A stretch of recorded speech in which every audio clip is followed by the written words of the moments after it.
35 years have passed since this 7-time Oscar-winning masterpiece captured the world. From Lieutenant Dunbar to Stands with a Fist to the fierce wind in his hair, let's see how the legendary cast has changed 35 years later in Dances with Wolves.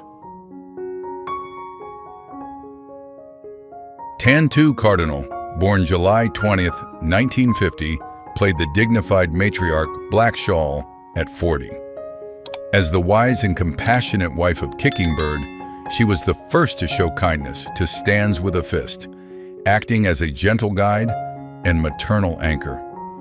Her portrayal was one of quiet strength.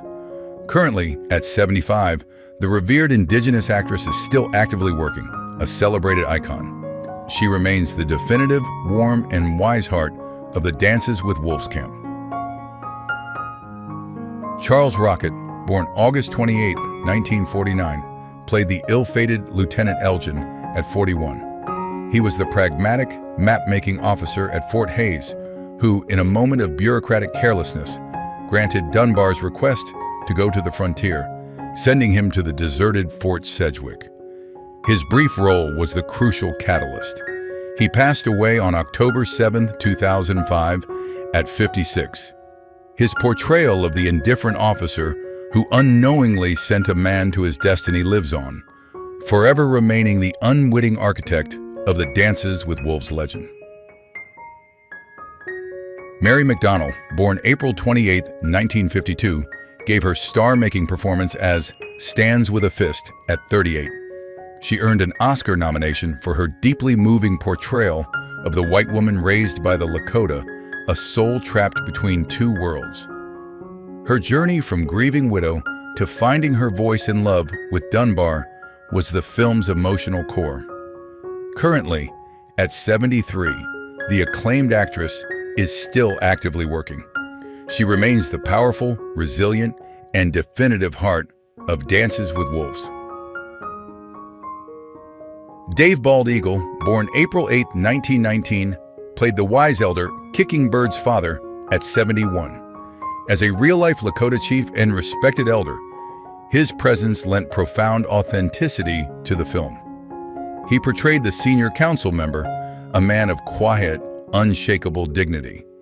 He passed away from natural causes on July 22, 2016, at 97. His dignified presence and quiet authority live on, forever remaining the respected, guiding ancestral voice of the Dances with Wolves tribe. Jimmy Herman, born October 25, 1940, played the strong warrior Stone Calf at 50. As a prominent member of the Warrior Society, he portrayed the skepticism and protective nature of the Lakota. He was a respected, hardline voice in the council, slow to trust the outsider. He passed away from natural causes on September 13, 2013, at 72. His strong, skeptical presence lives on, forever remaining the definitive voice of the proud Lakota warrior tradition in Dances with Wolves.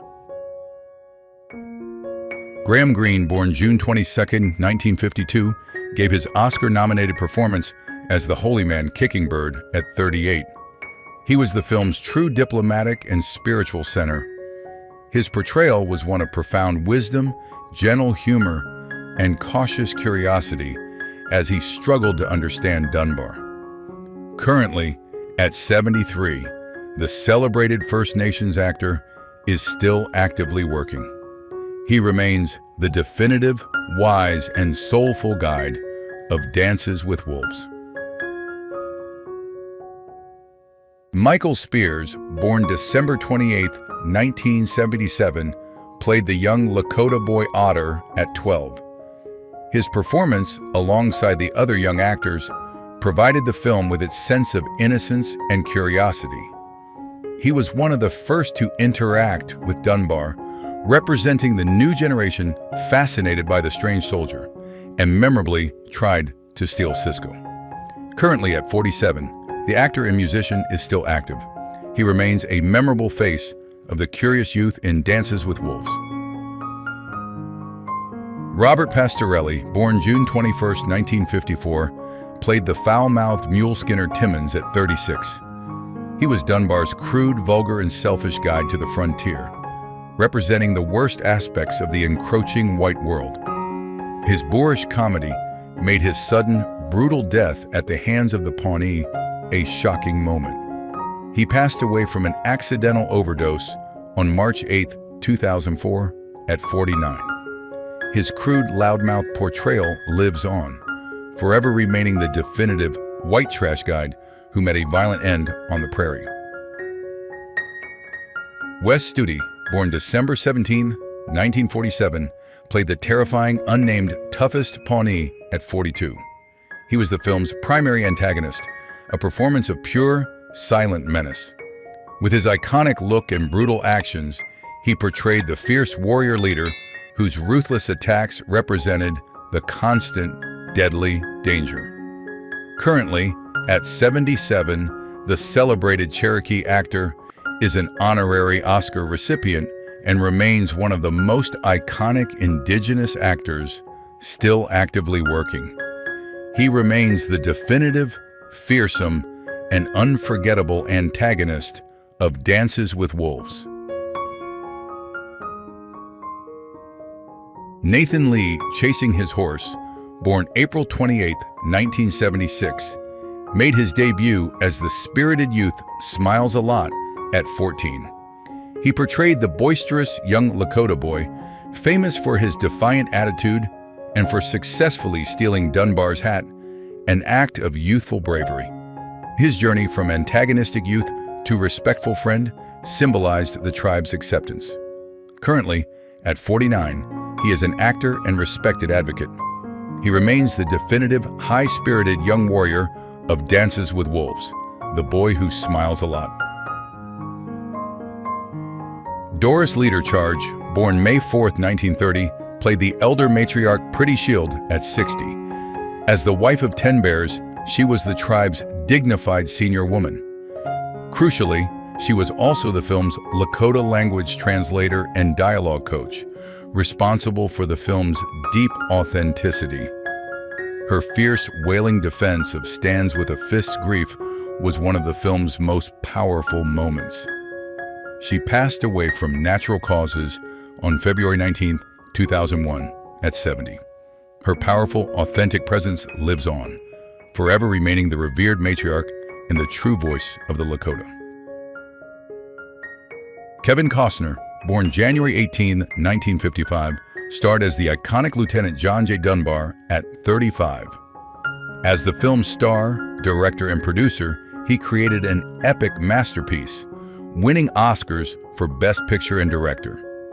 He portrayed the disillusioned Union soldier who, in seeking an honorable death, instead finds his true life and identity among the Lakota. His journey from soldier to Dances with Wolves is one of cinema's greatest transformations. Currently, at 70, he is a true Hollywood legend. He remains the definitive, soulful hero of the frontier.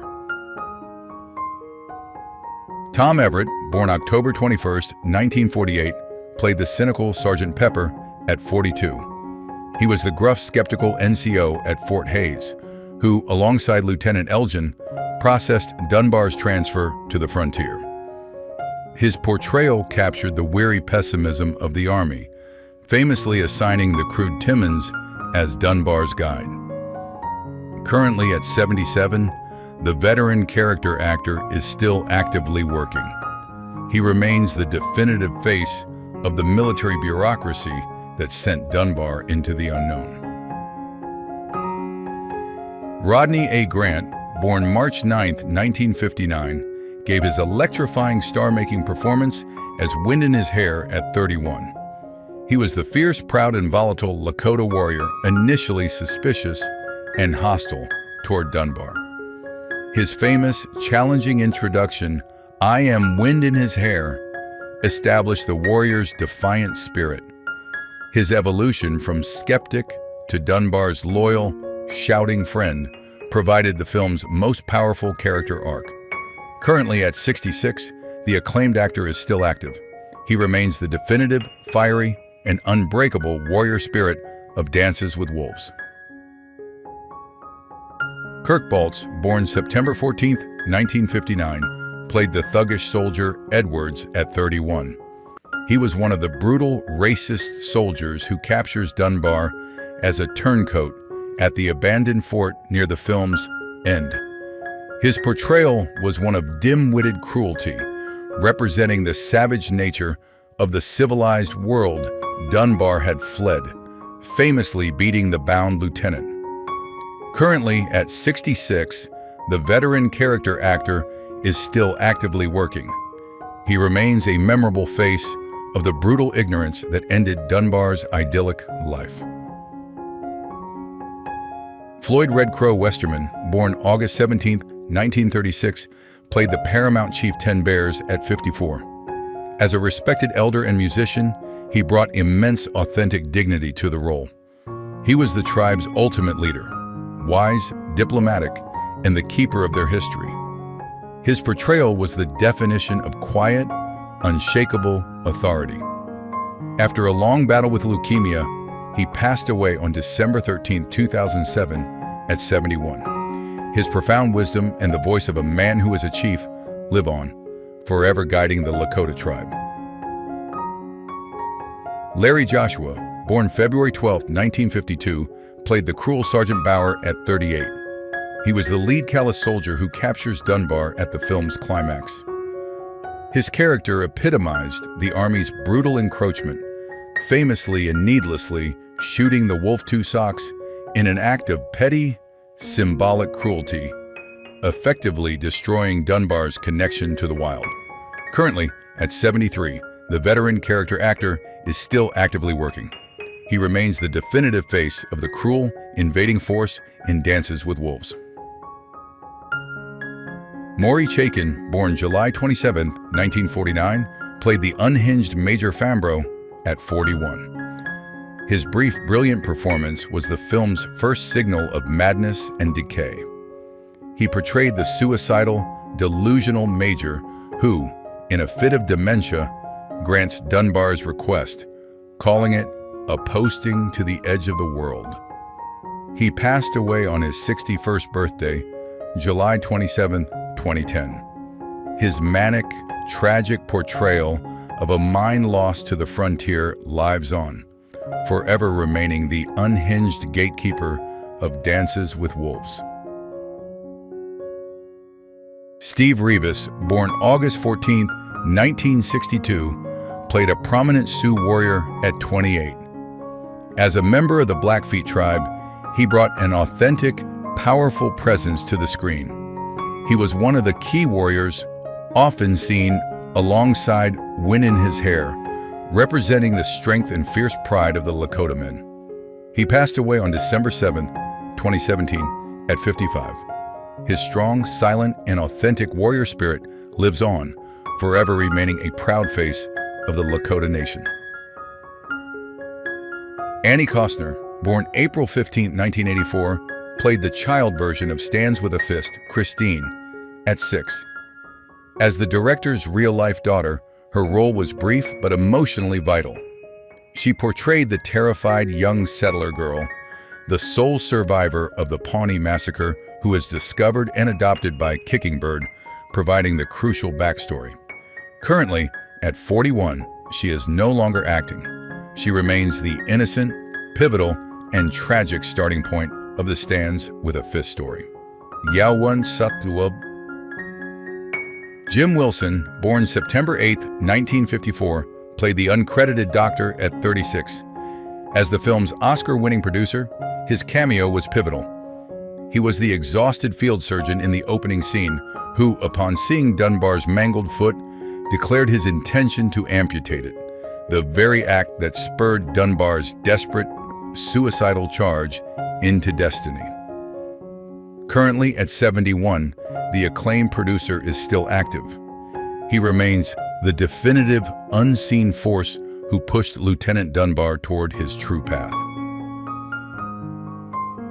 Sheldon Peters Wolfchild, born January 1, 1946, played a prominent Lakota warrior, Wolfchild, at 44.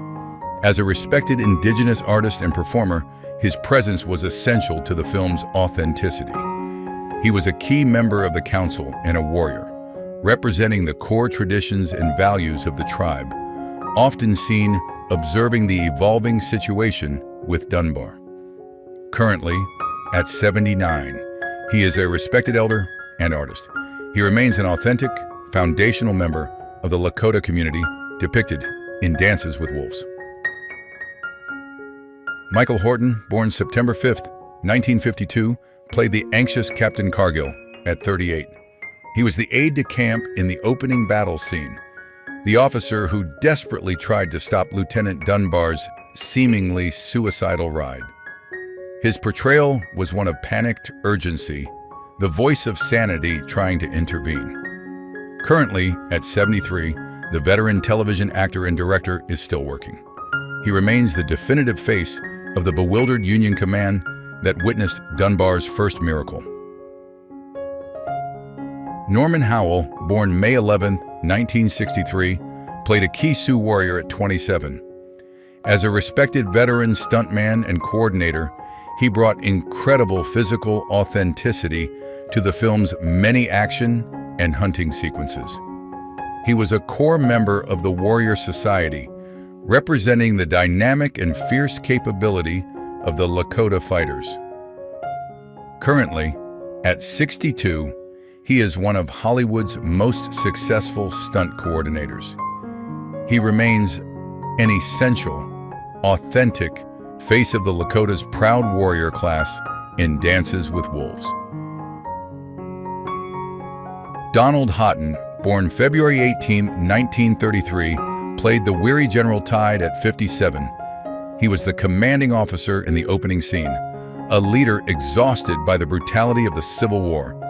His portrayal was one of quiet gravitas, the man who witnesses Dunbar's impossible charge and grants his heroic, if strange, request to be transferred.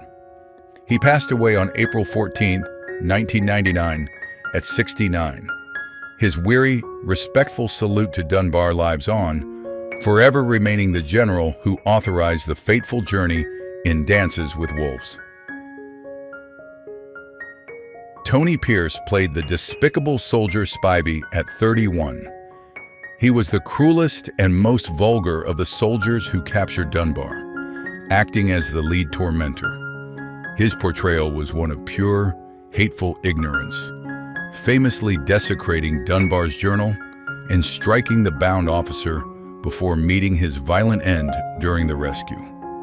Currently, at 66, he continues to work as an actor. He remains the definitive face of the savage cruelty Dunbar faced when returning to the civilized world. Wayne Grace, born April 2, 1940, played the unnamed major at Fort Hays at 50. He was the replacement officer who arrived to find Major Fambro's horrific suicide, inheriting the chaos of the abandoned post. His portrayal was one of cold, bureaucratic authority, the man who, finding Dunbar's orders, immediately brands him a traitor. He passed away on January 13, 2022, at 81. His cold declaration of Dunbar as a deserter lives on, forever remaining the bureaucratic voice that signed the hero's death warrant. Buffalo Child, born April 23, 1963, played a lead Pawnee warrior at 27. He was a key associate of West Study's character, representing the relentless and brutal threat posed by the rival tribe. His performance was one of silent, physical menace, participating in the attack on Timmins in the film's climactic battle. Currently at 62, the actor and performer is still active. He remains an intimidating and memorable face of the fierce Pawnee War Party in Dances with Wolves. Which Tombstone actor surprised you the most? Tell us in the comments, and don't forget to subscribe for more Then and Now videos every week.